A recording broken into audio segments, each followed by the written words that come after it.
नौकर के बच्चे, क्या कर रहा है तू? नीरज तुम तो चले गए थे ना, वापस कैसे आ गए? अच्छा हुआ ना मैं वापस आ गया, कम से कम तुम्हारी सच्चाई तो मेरे सामने आ गई। अरे क्या कर रही थी तुम इस नौकर के साथ? मेरी पीठ पीछे इस नौकर के साथ गुलछर्रे उड़ा रही थी। अरे शर्म नहीं आती तुम्हें? तुम्हारा पति एक आर्मी ऑफिसर है, अपनी नहीं कम से कम मेरी तो इज्जत कर रही थी। और क्या कमी छोड़ी थी मैंने? हाँ, क्या कमी छोड़ी थी मैंने? सब कुछ तो तुम्हें दिया था, ये घर, ये आराम, ये शोहरत, सब कुछ तुम्हारे नाम थी। तुम्हें जब जो जहाँ जैसा भी चाहा सब कुछ मिला तुम्हें। इसके बाद भी ये सब देखना पड़ रहा है मुझे। अरे शर्म आती है मुझे तुम्हें अपनी बीवी कहते हुए। अरे वहां मैं बॉर्डर पर बैठकर सिर्फ तुम्हारी फोटो देखता हूँ, मुझे किसी की याद नहीं आती, सिर्फ तुम दिमाग में रहती हो। और तुम ही ऐसा कर लोगी, ये मैंने कभी जिंदगी में नहीं सोचा था। Neeraj I am so sorry, गलती हो गई मुझसे। मैं ना बस बहक गई थी, तुम यहाँ रहते नहीं थे तो इसीलिए बस। अरे बस करो यार, ड्रामे करना बंद करो। अपना ना ये रोने धोने का ड्रामा मेरे सामने मत करो। क्या बोल रही हो तुम? सॉरी? हाँ, सॉरी कहने से सब कुछ ठीक हो जाएगा। सॉरी कहने से तुम्हारी ये जो हरकतें ये छुप जाएंगी।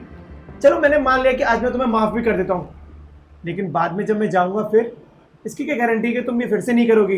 क्योंकि इंसान ना कभी अपनी हरकतों से बाज नहीं आता।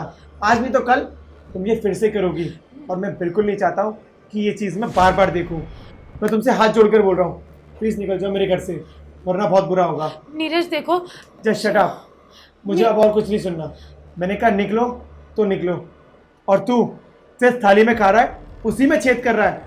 अरे तुझे इस घर का फैमिली मेंबर माना था, और तू अपनी भाभी के ऊपर, अपनी मालकिन के ऊपर इस तरीके की गंदी नीच हरकत करेगा, ये मैंने सपने में भी नहीं सोचा था। निकल जा यहाँ से, मैंने कहा निकल। और आपको पता है, मैं ये आपको ना बहुत दिन पहले से बताना चाहती थी, लेकिन मौका ही नहीं मिल पा रहा था, क्योंकि मुझे भाभी से ना बहुत डर लगता है।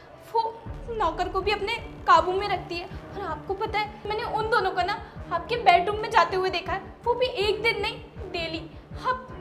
आप जब जब बॉर्डर पर जाते हो ना, वो तब भी नौकर के साथ रूम में जाती रहती है। बस करो, पता नहीं क्या क्या बोले जा रही हो।